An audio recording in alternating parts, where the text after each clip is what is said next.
What's going on, everybody? I'm Jeff St. Pierre, and this is episode 147 of the Adult Education Podcast. Today, I'm speaking with author Emily Ballesteros. Thanks for checking out the show today. I appreciate you sharing some of your time with me. If this is your first time listening to the Adult Education Podcast, welcome to the family. So glad you're here. I would love it if you would subscribe to the show so you're updated for all future episodes. And always feel free to reach out and connect with me. The best way to do that is through Instagram. We are at Adult Education Podcast. You can see when new episodes are posted, and you can DM me with any comments, questions, or suggestions for future topics or guests. I love to hear from you, love to hear what you want to learn more about, because I'm always trying to learn new things too. I said in my last episode that I had some good things lined up for the coming weeks, and that is true, but that was also before my local area was going through a tragedy. Some of you may know that I live in Baltimore, Maryland, and a massively important piece of our local infrastructure has been in the news lately. The Francis Scott Key Bridge collapsed last week after being struck by a ship. It's been kind of a weird time around Baltimore as we try to pick up the pieces and get life back to some kind of normal. So that's why I didn't get an episode up and running last week. I hope you understand. Life has just been strange for these last 10 days or so. Part of the reason I wasn't able to get a new episode out was due to just being burnt out by this situation. I work for a radio station covering the news and trying to stay on top of everything that's been going on with the bridge collapse. I just did not have it in me to put the episode together. And that's fitting given the subject for this week's conversation. I'm speaking with author and corporate trainer Emily Ballesteros. She's got a new book out called The Cure For Burnout. There is no better time than now, trust me, to figure out how to take back control of your own life. Emily spent the last few years studying burnout and has worked with a lot of major corporations to ensure that their office culture is avoiding it as best they can. She's an expert on the subject. And, we talk a lot about her background in our conversation and also why burnout became sort of a badge of honor for people. We all know that person that likes to brag about how busy and tired they are. Like, why? Why is that something you want to brag about? I appreciate that she's putting this work out there into the world for all of us to learn from. So I hope you enjoy my conversation with Emily Ballesteros. Hi, how are you doing? I'm great. How are you? I'm doing very well. Well, Emily, it's a pleasure to talk to you. Thank you for fitting me into your schedule. Yeah, thank you for taking the time to talk to me too. And I do see the irony in talking about burnout when you're probably thinking I'd be less burnt out if I stopped doing all these interviews for this book, right? But I feel like I'm built for this career because it doesn't tire me. That part of it doesn't tire me. Other parts of it, recording an audiobook, you would not believe the endurance that took. But this kind of stuff, this is fine. That is something interesting because my primary job is I host a morning radio show and then I do the podcast on the side, and I feel like I just talk all day. And if I ever were to write a book, I don't think that I would have it in me to do the audiobook for it. Yeah, it's just a whole different, I compare it to, have you ever wakeboarded or water skied? Yes, yeah. Something where you're being pulled by a boat. It's like using those muscles and the next day you just can't even make a fist because they're so sore, and you're only using these really fine muscles that you don't normally use. That was just it was a week of that. It was brutal. So by the end of it, you're you would have just not even been able to move your fingers at all, from how sore that one targeted muscle would be. So it was an experience. What is a session like? Like, how long is one session of? Because it would take me more than a week to read a book in general, and let alone reading it and recording it and doing different takes. So what is one length of a session for you? It was from 9 to noon, or 9 to 1. You take a break for lunch, and then you do 1 to 5. Oh or my God. On the last day, I think it was 1 to 6 or something. So it just depends how fast they want you to read it. They had us in and out. I'm sure some people take it a little slower, and it was only a 250-page book. So it was only about 5 days of recording. People the 800-page fantasy books, geez, those people got it rough. And it's usually a series. So yeah, that would take me a year to do an 800-page book, I think. Yeah. Out Loud is different too. It's right. I don't know if you romance books, but they're really fun to read.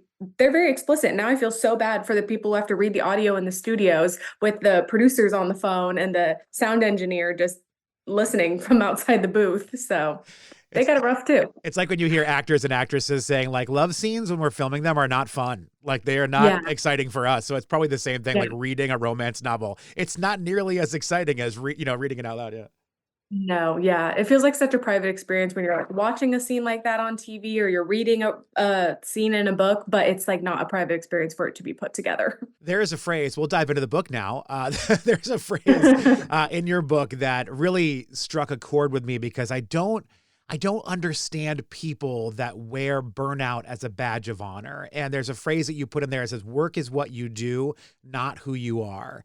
And I've had a lot of conversations recently with one of my coworkers who is near retirement. I think she's technically over the retirement age, but she's nearing retirement. And she keeps saying like, oh, well, I want to work till this year and, you'll change your mind at some point. And I'm like, the second I am financially stable enough to retire, I'm walking out that door and living my Yeah. life. Like I don't understand the people that think that the harder they work, the more stress they take on, all of that, it's like it somehow means more. I don't get it. Yeah. I feel like it's just not it sounds so sad, like a lack of alternative life, but like, when you have something that you like doing more than work or people that you like spending time with more than your coworkers, you should be so happy to leave work. But yeah, same thing, like hearing people say like, "Oh, I love coming to work because it's like an escape." I'm like, "Fix your life. Work should not be an escape from your life. There's something else going on at work here." Like it's interesting to hear from people who just have different priorities and values and maybe not enough hobbies. You never know. Yeah. I wonder in your research about burnout, because there's so many different levels of burnout and different types of burnout that you can look at it from. Did you find anything generational? Oh, yeah. I mean, I feel like in previous generations, the only hobby, and this is going to sound insensitive, but there's statistics to prove it. The only hobby was drinking. Like Mm. people worked really hard and then they drank, and that was pretty much it. Like a lot of like men didn't have like maybe they would golf or go to cigar clubs, but like they didn't have hobby outlets. Like now, guys are in the garage wood like doing woodwork or metalwork or like they can join groups and cycle. Like generationally, you see a difference in beliefs around how valuable things that aren't work are. And we're finally at a point where work is not worth what it used to be. And I think that a lot of that has to do with like value of money nowadays and how people who work really, really hard a lot of times still don't make enough to afford the lifestyle that they want. So they're like, well, well, I'm not going to work as hard then. And so that's a whole like other cycle in itself. Yeah, it's so interesting. I feel like there's, like you just mentioned, there's the boomer generation probably that still doesn't have the hobby thing nailed down. Like my dad is in there. My dad retired and has no idea what to do with himself. And he's been going back to work, quote unquote, part-time for like 37 hours a week. I'm like, that's a full-time job, Dad. Like Yeah. that's not Yeah. part-time work anymore. But that's the only Yeah. thing that he knows. Like he doesn't have another outlet. But then I feel like you've got some of that Gen X and elder millennial area that probably does value the family time and values those other opportunities to do things. But then you've got the younger groups that are just trying so hard to break in and make any kind of money and any kind of impact in their debt to move forward, that I just feel like burnout means such a different thing to every single person out there. Definitely.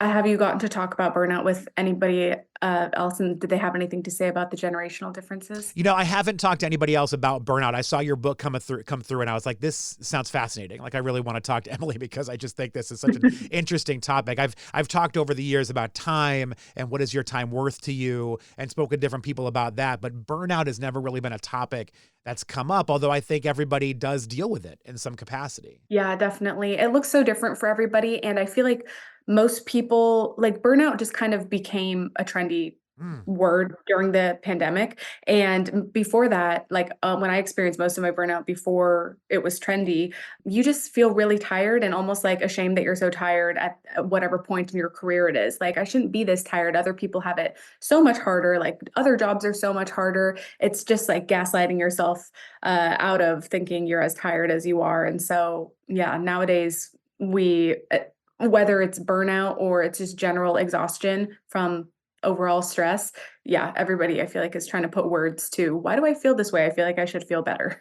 That kind of goes back to the badge of honor thing, though, too, because I distinctly remember, as you said, before burnout became this trendy word during the pandemic, I distinctly remember having drinks with people after work and everybody bragging about how busy they were and how stressed they were. And it was like, oh, you think you're stressed? Like, but it was like a bragging. It wasn't like a, oh man, my life's getting really hard. I've got to change something. It was more of like, look how awesome I am because I'm more stressed out than you are. And I don't understand that attitude of like, the higher level stress and burnout you have, the cooler you are in some circles. And it doesn't make any sense. Yeah, I think it's like people I remember seeing something on Tumblr back in 2000 something, and it was like um sadness is not beautiful, misery is not interesting, like, and it just kind of put teenage me in my place where you are thinking like, oh, if I am like, angsty or I feel bad and I make that a mood and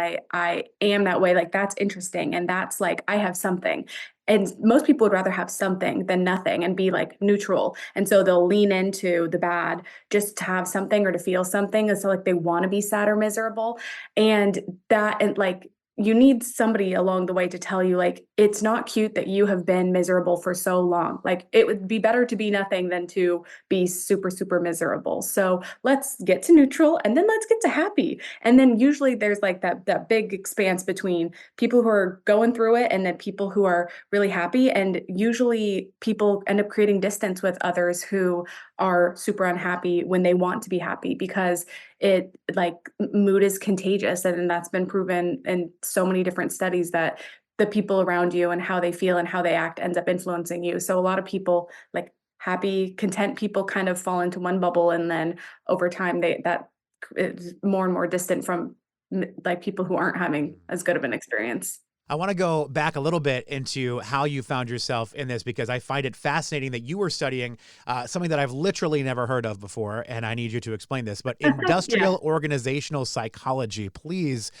tell me more about this in particular, but then also like how doing that kind of led you into this path. Industrial organizational psychology is like an MBA, but with a psychology emphasis instead of a like business finance emphasis. I knew I wanted to work on in like employee experience. I was always very interested in work-life balance, and I was interested in training, personal, professional development, that kind of thing. And this was the best degree I could find for it, and I knew I wanted to get my master's. And so you focus on more so than like financial accounting. You are focused on culture and executive coaching, and a lot of those people go into HR or business ownership, things of that nature. So that was my focus from the beginning. And then when I burned myself out, I was about to finish up my master's in IO Psych. I was working in corporate training and development. And then I was experiencing this burnout, and I was like, there has to be a solution. Like I work and I live in this world and I love this world, and I am not seeing something that is super applicable to me. And I'm also part of the like not grew up with social media. Like social media came out when I was kind of going into college, but I figured it out when everybody was cringy on it. So I felt good at it by the time I was graduating from my master's. And so just kind of combined my background, my personal burnout experience, what I could see people needed based on online and doing market research. And then I decided I was going to just create a program myself that I know helped me at first. And then I decided that this could probably help other people, turned around and started working with one-on-one clients. And then that evolved. And now I primarily train companies around burnout management because employees are still incredibly burned out.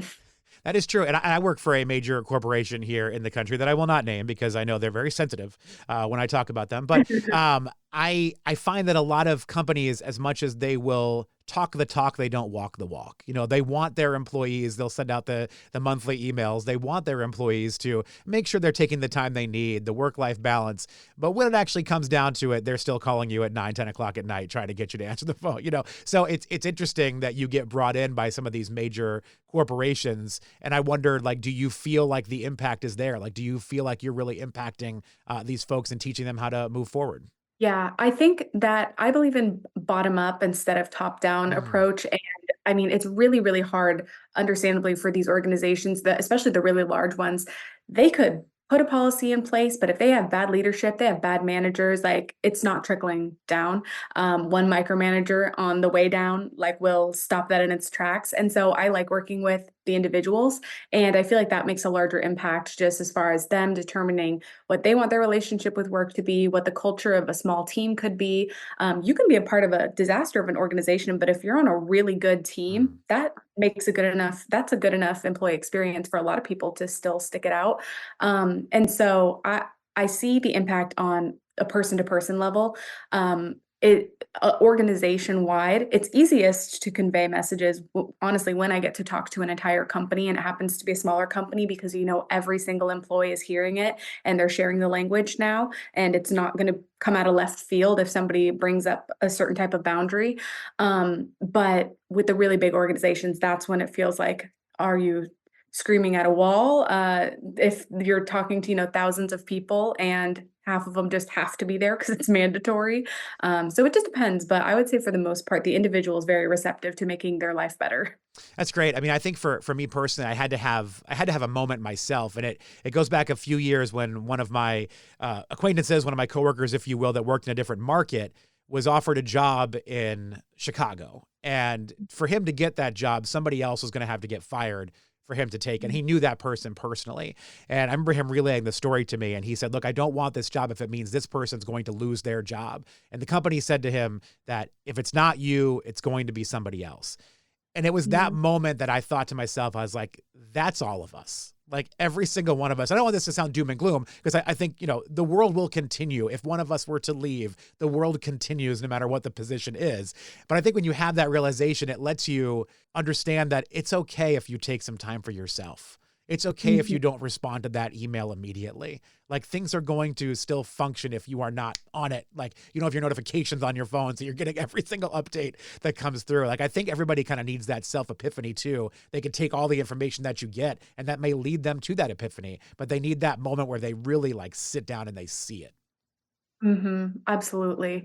Um, I mean, a business is a business. Yeah. It's designed to keep running and make a profit. Its purpose isn't necessarily some new modern businesses. They do culture is a top priority for them, but as soon as push comes to shove and you're short financially, like forget the culture. They have other priorities. So I don't know. It's so hard and like building off of the making that business decision basically for them of do we terminate somebody else and put you in their place kind of thing. I think companies put way too much of an onus on employees to make those kinds of calls when it should be a business should be enough of a leader to be like they they shouldn't put the responsibility on employees to manage their own burnout completely. In some ways, like people are responsible for themselves, but you're trying to set a boundary at work or something because you would really like to leave at 5 p.m.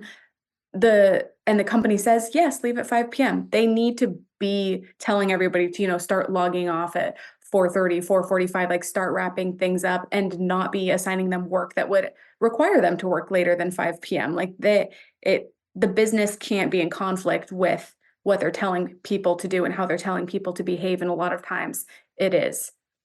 Emily, we've been talking a lot about work here, but I know burnout can come in many different forms. What we haven't really talked about is just really kind of the basic definition of burnout. Like I think people understand what the word burnout means, but I'm curious from your perspective, having become sort of an expert on this subject and written a book, what is your definition of burnout? So put simply, burnout is prolonged exhaustion. It's giving away more of your resources, just more of your time and energy than you can recuperate before you've got to wake up and do it again. And everybody knows that feeling of I'm crawling into bed and I am dreading waking up the next morning to do this all over again. I don't see when my next break is coming. And I can't believe I have to live my life like this right now. And getting to that place where you feel kind of cornered and backed against a wall and you're just exhausted for one reason or another. Yeah, and I know in your book, it really centers around these 5 pillars of burnout management. That's a big piece of your book. You want to talk a little bit about that?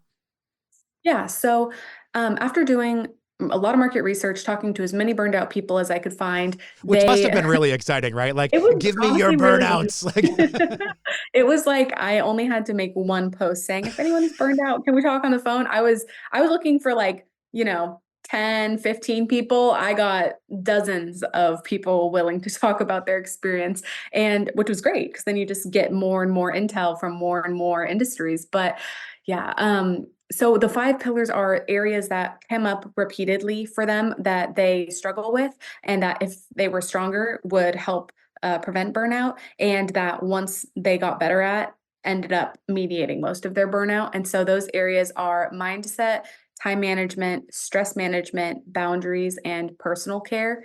And a lot of times, if you really sit with those topics, like you look at them, people know what they struggle with. Like they know, okay, I have no boundaries and I'm really uncomfortable setting them. So that's probably, and my workload continues to grow because I'm not great with this. So I need to work on that. And so most people know what they need to work on of those 5 things. I think I can look at this and find myself in each one of these categories in some way, but boundaries is the one that I feel like I've done such a good job at navigating. I'll tell you, one of my biggest pet peeves in life is I hate that other people can put things on my digital calendar. Like it makes me like they can just drop a meeting in there and I'm like, whoa, whoa, whoa, whoa. You didn't even ask me if I was available. You're just put it. So there was like a 2-month period where I blocked out my entire calendar and just made it impossible for anybody to book me, to the point where my boss was like, you really can't do that. Like you're going to have to open it up a little bit for us. But Office hours. I was just like, man, you really can't just like, it's just so unfair. And I told you earlier, I host a morning radio show. So like my day starts at 4 a.m. and people will drop things on the calendar at 3 or 4 o'clock in the afternoon. It's like, guys, that's not fair. That's not right like for me. Yeah, So boundaries have been the one place I think that I've been really successful. And I think for me personally, looking at this list, if you can start setting those boundaries, I think the other dominoes start to fall. yeah, absolutely.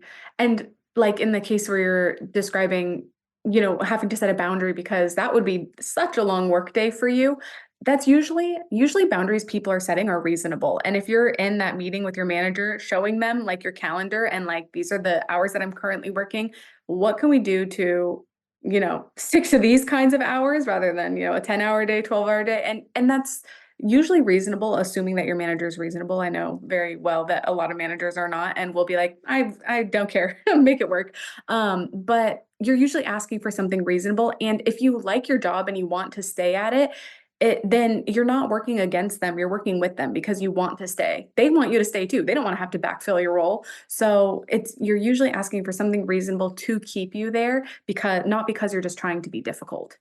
I think too, I've been joking with my wife that I have like parent burnout. And when I say that, what I mean is, because I know every parent goes through something, but I feel like every second of my day is planned out. Like there isn't a time in the day where like I can just kind of sit. I mean, this is my time to sit right now. And I'm choosing, because I really am interested in speaking with you, I'm choosing to use that time to speak with you. But like throughout many of my days, if like one thing changes by a couple of minutes, everything else like gets thrown off. And I think when you sit down and realize it, like those days where you didn't run a marathon, but you feel out of breath, like at the end of the day, like that's one of the things that I've been struggling with. And that's where time management and personal care, I think, is where I'm starting to struggle, because I will put everything else before taking care of myself. Now I have a 3-year-old. You have to put the 3-year-old ahead of yourself. Things. So I'm not mad about that, but I think you understand where I'm going with this. Like, I just feel like there are some points in life where you really just find yourself in that hole. Absolutely. And we experience the least repercussions when we neglect ourselves. When we neglect work, there are repercussions. When we neglect kids, there are huge repercussions. When there's, you neglect like your house, like your household duties, there's repercussions. So you end up having to like eat a salad with chopsticks because you just didn't do your dishes. Like there's repercussions everywhere except for if we sacrifice our sleep. I mean, there's definitely repercussions for it, but like it's only punishment to us. It's not a punishment to others. And people can justify that. And then they end up running themselves dry because of it. I've seen some other conversations with you, and you talk about your lists that you have. And when I hear you talking about them, they give me anxiety, because that to me would burn me out. Like, I don't know how you operate at such a level. My hat is off to you for doing so. But I know social media is a big thing for you, and social media can often be just this like bottomless pit of nothingness. You know what I mean? So I find it interesting how much you lean into it, given the topic that you're discussing. Yeah. And honestly, I mean, from the outside, it might seem like, oh, she posts a lot or like maintains this thing. I still feel like I'm not posting 3 times a day. Some of these other people are posting like so incredibly often, and it makes sense for a lot of them because they have monetized being online. I don't make money from Right. just being online, and so I make money elsewhere. So it's more of just kind of like a tool. And so, but I think that no matter how much someone is doing, or it appears somebody's doing, there's in that place, they still feel like I could be doing more. I should be doing more. And so that's that like mindset piece of burnout where I can either be satisfied with what I'm doing and like tell myself, okay, I'm doing enough. Like I'm doing so many other things. This isn't my like full-time job like a lot of these people. So I'm doing enough. Or I could the entire time be kicking myself behind the scenes, which I know a lot of people are, because I know a lot of the people who have big platforms and they're never relaxed. They Mm. always feel like they're in debt to the platform. And it really is like, mindset sounds like the most kind of floofy of the skill sets to have a good grip on, but mindset is what has by far gotten me to this point, more so even than my time management, because some people manage their time really well and they destroy themselves in their mind, in how they manage themselves. So it looks like time management, a lot of it's mindset. I love that. How do you feel about, I mean, I know you like to use lists, and people have mixed feelings about to-do lists. Like some people find it makes them empowered. Some people find it's depressing when you get to the end of the day and you haven't checked everything off. I personally love them, and I put every Yeah. minute detail on there. So even if like something simple, like, I don't even know, like washing the dishes, if I can check that off, it makes me feel so good that I checked that off the list. Like what's your thought on to-do lists?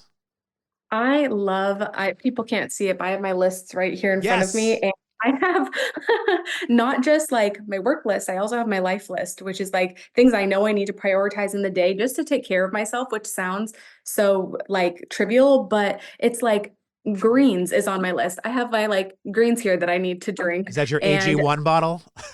this is no, okay. I have something to say about AG1. This is Huel. It's my husband's. Oh, Huel. Okay. Um, this is yeah. It's okay. It's pretty good. I've tried a lot of greens. I I'm feel not like they all do sponsored by anything. everything. No one pays me for Yeah, this. yeah. So No free clout. I don't.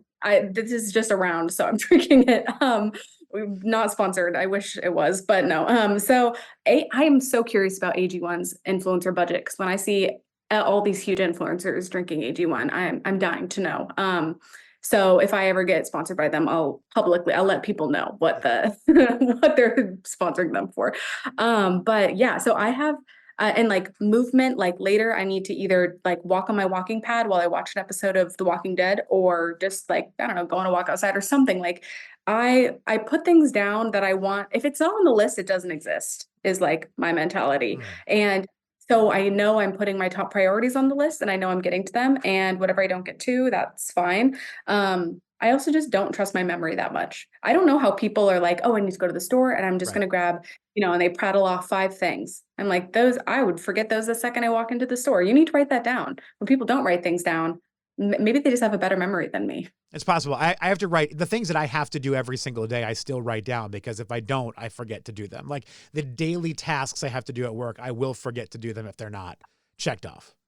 Yeah. And there's that study that shows that doctors who have a checklist of everything to do, like around surgery, end up performing a lot better and not making like silly mistakes just because they spaced on something.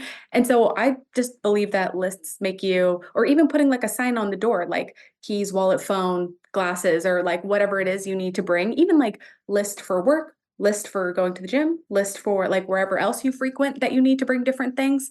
I feel, I know some people would see that and think it's elementary, but I feel like by not relying on my brain in those ways and trying to keep those kinds of things in short-term memory circulation, I can really focus more energy on the things where I do have to think more deeply, because I'm not thinking about the shallow things. They're written down somewhere, or there's an alarm set for it, or there's like a sticky note reminding me to do it somewhere. And I feel like by modeling that, like by doing that, it's gotten my husband to do it. I feel like if you have kids, seeing that modeled of like, you don't have to just rely on yourself, your brain, like your short-term memory completely, and then forget things and get to soccer practice without your cleats, then everybody's mad. Like read the list when we leave, and it teaches them how to create lists that are effective for them. And I grew up, my mom is like list queen. Like I don't even, she could bury me in a list, in the amount of lists she's made in her lifetime. But it's learned behavior. Absolutely. All right. So the $1 million question before we wrap things up here, the $1 million question, what are a couple of, nothing's minor to everybody. Everybody has their different opinion, but what are a couple minor things to you that we could change that maybe would help us relieve some of the burnout? Like, I'll give you an example. Something that really helped me, I turned off all notifications on my phone. So the only notifications I get are text messages or phone calls. That's it. Like, I had no Instagram, no social media, no email, nothing, just phone calls and text messages. And that was the biggest reliever for me, I think, that I've ever done, because I didn't feel tethered to that phone every second of the day waiting for something to happen. So that's kind of what I'm talking about. Like, maybe a minor change that somebody can do.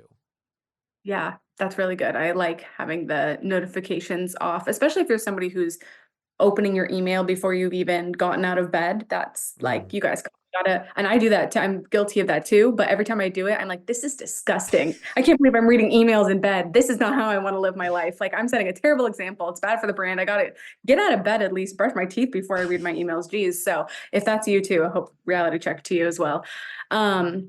But I would say small things you can do.